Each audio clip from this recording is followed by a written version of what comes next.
Today we're chatting to Nilesh Makwana, founder of Illuminant Solutions and Entrepreneurial Whiz, about his new book, Terminal 4, An Entrepreneur's Journey from Bicycle to Business Class. It's packed with anecdotes about his humble upbringing, his many business ventures and travels all around the world, but it serves as more than an autobiography. It's a guide to any young people out there feeling lost, wanting to start their own entrepreneurial journeys, or looking for a guide to their future. Nilesh, welcome. Thanks for having me. Thank you for coming on. We'll dive right into the questions about the book. One of your key takeaways is to look to what you enjoy doing in childhood to gain a sense of what you're passionate about into the future. What would you say to young people who might not have found their passion yet, or on the other side of that might have multiple passions and aren't sure where to settle? Yeah, I think one of the chapter I talk about is that the passion finds you. You don't find the passion, right? Mm-hmm. Because I believe that every individual, everybody has some sort of special quality which they're born with and is unique to them. Mm-hmm. For example, my wife, she's an artist, and her grandmother showed me a picture, artwork when she was 2 years old. She scribbled something on the paper, and she's been painting all her life. Now she's been into retail, she's been into management, she does the graphics and others. But she's true born artist. When you look at my life, sales or doing deals and doing business has been from school days, right? An early age. So I have always been that person who is always interested in making something out of nothing, and people skill. Yeah. That's something very natural to me, right? So I connect with all level of every level, right? Yeah. People. So I think every individual, I believe, has something special about them. And they just need to realize that what is that, who they are, what they're made up of. And sometimes the young people are lost because they get guidance from their parents, from their peers, and they see the other friends that, oh, he's doing that, she's doing that, I need to follow that. So they're confused sometimes. And they look for answer outside. But if you look answer inside and see who you are, because I believe the most who know you is you yourself, because you've been the longest with yourself. That's true. You know your pains, you know your what you like, what you don't like, you know what ticks you, you know what you enjoy, you know what food you like, you know what can make you angry. So you know yourself better. But we ask for answers from outside. But sometimes you can be your own mentor. You don't have to have an outside mentor to tell you what to do. Absolutely. So you can ask yourself a question and say, hey, what is it that ticks me? You know, what is it that I'm passionate about? Yeah. And then you can find, once you find that, then things start to become easier. Yeah. And it might be even more of a natural process of falling into that rather than going, wake up one day, I'm going to do this. It's more like you find yourself. It takes time. Along the way, it takes time. Yeah. Yeah. And also, over the time, your interest changes. Your experience kind of creates new experiences. The previous experiences bring similar new experiences. So sometimes you change your career pathway. You tried something new, but you still learn something from there. That career may not be for you, but you still learn something from there, and you can transfer that skill to the new career and everything. So I think sometimes the nature has its own way to guide you in a pathway which it's supposed to be meant for you. Yeah. And power of saying no, because we say yes to every opportunity, that's not good. I think learning to say no is the hardest thing. Yeah, so what would you say to lots of students who might, they feel like they're on this pathway, like you're saying, they might have external influences. They might feel a sense of urgency in particular to complete a university degree or complete schooling. You had a bit of a winding path when it came to further education. What would you say about the importance of, exploring, taking your time to do education, or whether you do want to go to university or not go to university? Do you have any insight into that? Well, I feel that education should never stop. You are a student for rest of your life. So one of the thing I constantly focus on is called growth mindset, that you are continuously learning new things. And the way the study life is amazing, because you have these assignments, you have pressure, you're learning new things, you are absorbing knowledge, and then at the same time you want to party, you want to work, you want to date, and you want to go out and have fun. But that life can continue, doesn't have to be stopped after the university is finished. And the learning doesn't stop just because now you are graduate and you got the degree, whoa, I'm ready. No. the student life never stops. Actually, you are a student for rest of your life. Yeah. Your wife will teach you new things after you get married. Yeah, your father will continue to teach you new things. Yeah. Your kids, when they arrive, they will teach you new things and everything. Yeah, your colleagues and your mentors and your business partners, they'll teach you new things. So you actually never going to stop learning. Yeah. So if you develop this mindset of student mindset, that you are a student for rest of your life, and you have a growth mindset that you are willing to learn new things and trying new experiences, life is amazing that way. So why just have this pressure that, oh, I want to be graduate by this date, I want to get a graduate position by this date, oh, I should finish masters by this. According to Indian standard, by the time I finish my school, I supposed to be married and had 2 kids. At the age of 30, you don't pass school. Yeah, by the age of 25, you're already MBA graduate, right? But my life, everything happened later. And when I was in UK in a university, I saw 60-year-old woman was doing her master degree. It's very inspiring to see. Yeah. So age is no factor when it comes to going back to studies or studying or being a student for the rest of your life. You don't have to put time pressure on anything. Yeah. Absolutely. And going to, obviously, a big part of the book is about traveling. You've traveled many places in the world. Do you think that you would be where you are today without travel? No. I think traveling made a huge influence in my life. And I think traveling opens up the mindset. Yeah. And I think the best thing you can do is travel. Then the world becomes your classroom. Yeah? Then you are meeting people from all walks of life, and you're trying different foods, different cuisine, different culture. You're experiencing new history. You're learning migration. In fact, traveling is the best thing you can give as a parents to any kid. Absolutely. Instead of giving an Apple Watch or Apple phone, I would say give them a ticket. Take them overseas. Or don't go with them even. Just give them a ticket. Let them travel, And the more they travel, the more they'll grow. Yeah. And the more they will learn to connect with all kind of people from all walks of life. I think the traveling is the best thing happen in my life. And that's where I would say that I have a ability to connect all kind of people at every level. Yeah. Because then I learned about humanity. Yeah. And I overcome those geographical boundaries and cultural boundaries and everything, because you are connecting with human being everywhere. Yeah, that kind of links to one of the questions I had. You talk in the book about how initially your accent and your English made you kind of have to work extra hard to get people to take you seriously, like in job interviews and things. Are there any other hurdles as an international student that you had to face, kind of traveling, being a foreigner in several countries? Yeah, there's many. Like, look, when you go to new countries and you're not from local or whatever, you're facing cultural challenges, you're missing food, you don't know the local jokes.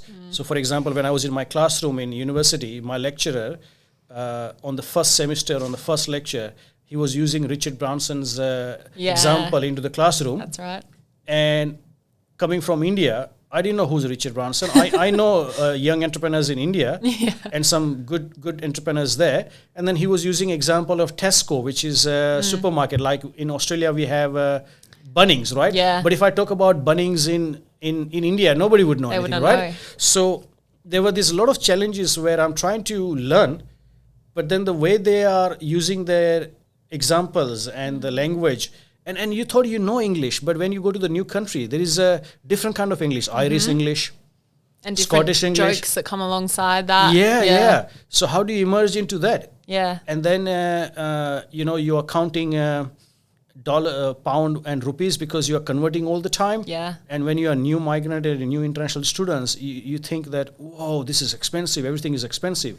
And you don't spend money on food, and you are trying to save until you find a job and you earn local money. That's when you start to get confidence to spend local money and everything, right? So I go through the same challenges like any other international students or migrant they go through. They all have a similar journey, everybody. Yeah. But I think enjoying that experiences and realizing that this is not what I expected, and ability to embrace that new environment and new challenge and everything with happiness and say, you know what, this is cool. This is all happening to me. This is all outside of my comfort zone, but this is where I'm going to grow. Yeah. That's always how you grow. So getting out of your comfort zone and coming across challenging environment, that means you're going to grow as a person. You're going to learn something new. Yeah, and along the way on your travels, you met a lot of very interesting people. For example, Michael Jackson's plastic surgeon, along with a whole range of other famous people and personal idols. Yeah. What is it like brushing shoulders with some of those incredible people?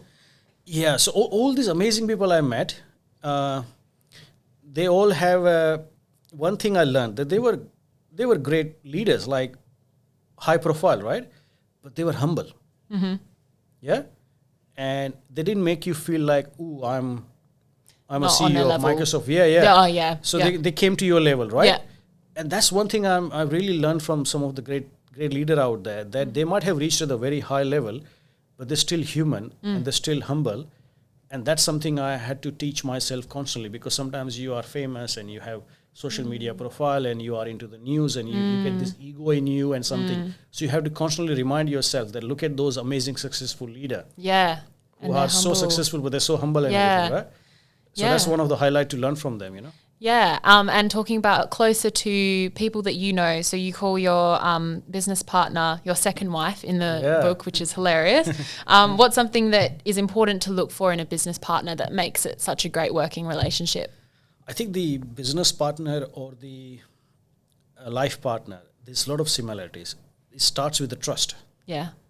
Yeah, you have to have a trust in each other. Mm-hmm. And if you are on the same wavelength in terms of what you want out of life and what you want out of business, it's like giving birth to a baby. Mm-hmm. But if the parenting style is different and you want something baby to be different, then it's going to be challenging, right? Yeah. So when you launch a business together as a partner, and if you both agree that this is what the business is going to be, this is what the business will be like, and you both are not greedy, and you are doing something meaningful, purposeful, and you both are aligned all the times, then the partnership becomes fun. Mm-hmm. And you don't have to worry what the other person does or other person does. And second thing, play on your strength, knowing that what you are good at. So my business partner knows what he's good at, I know what I'm good at, and we don't step on each other's carpet. Yeah. So you stay in your lanes. Yes. Yeah. I literally have a carpet in my office, in my table and chair, and if he tries to step on my carpet, I say, get off my carpet. That's my role. Yeah. Yeah. So you have role clearly defined. Yeah. And you, of course, if I'm away and I'm on holiday, then he can jump on and fill in the role. Mm-hmm. But when I'm there, this is my territory, that's your territory, and both are happy with their own territory, it's fine.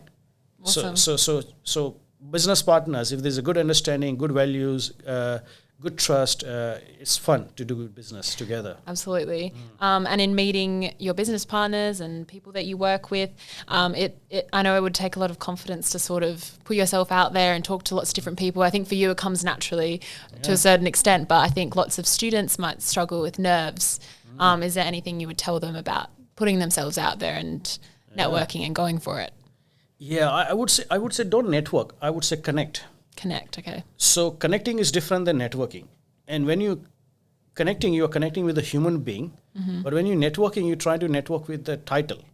Oh, you are a CEO, I want to meet you. You are from HR, I want to meet you for a job or whatever. Oh, you are working with EY. Maybe if I become friends with you, I can find out about the graduate position with EY or whatever, right? Yeah. So you don't want to network with title. You want to connect with the human being. And when you're trying to connect with another human being, doesn't matter what level they are, that makes a huge difference. Mm-hmm. But then once you make that connection and you are connected, that person could be unemployed, but it could become a manager at some job, but you are connected with that person. Or sometimes you meet some CEO who could be homeless within 2 years, or they could change the job or they lose the business or whatever. Mm-hmm. But that person you connected is the person who's going to remain the same. The title and everything will keep changing. So when you go out there, don't look at the title, don't look at where they're from, who they are, where they work. Just see another person as a human being. Doesn't matter what age, whether it's male, female, gender, age, or whether it's the international students, or whether it's refugee, whether it's the indigenous person, or whether it's the person with a disability, or is LGBTQI plus community, doesn't matter. As long as you are seeing another person as a human being, then it's easy to connect. And when you learn to connect, then it's easy to network. Yeah, and you'll probably have a better relationship with them if you're connecting with them on the basis of like them as a person rather than just the title. That's right. Yeah, I never look at the what title or don't read the name tag or anything. Yeah. I'm just seeing the person. You see someone, say hi. Yeah. Yeah, cool. I'll go to our last question now. What are your greatest hopes for how this book will help young people? Well, I wrote, so in India, the 10th standard exam is the most important exam in the lives of the kids in there. Because once you pass the good marks, you get into the good college or good university, and it defines your future in education future, right? So if you don't pass that exam with the highest marks and you miss out with a few marks, you might miss out the admission and everything. So they commit suicide. 5,400 students committed suicide last year in India. Wow. Calendar year. And some students pass the exam 90% and above, but they missed out on few marks to get admission into what they wanted, and they still committed suicide, right? So I failed that exam 3 times. Despite of failing, I became a lecturer at International University here in Australia for master level students, right? So idea is that it's okay to fail. Academic failure doesn't mean that you end the life. And there are many paths to success. Academic success is not the only path to success and everything. Yeah. So those young people and the students out there, I would say remain the student rest of your life. And it's okay to fail. Read the story, read the book, and see how you can overcome those failures and still be very successful out there in every way. And the success is more about healthy, happy family life, not just the financial success. Yeah. Absolutely. And spiritually staying connected and having a good relationship with your wife, with your neighbor, with your husband, with your children, with your parents. So there are many forms of success. Academic success or financial success is not the only. Yeah, it's not the end of it's not the end of the world if you fail an exam. That's right. So hopefully this book will help them to realize that, hey, I can carry on. Yeah, I think so. It inspired me. I'm not even a student anymore, but it took me back to everything that I wish I knew and will continue to use. So thank you, Nilesh, for coming on and chatting to us. No, it's been great. Congrats on the launch. Yeah, thank you. And Student Age has been a great organization. I know this organization for almost 9 years, and your founders are doing a great job. And I love what you do for students, and I wish that this book helps your members base. I think it will. Yeah. Thank you.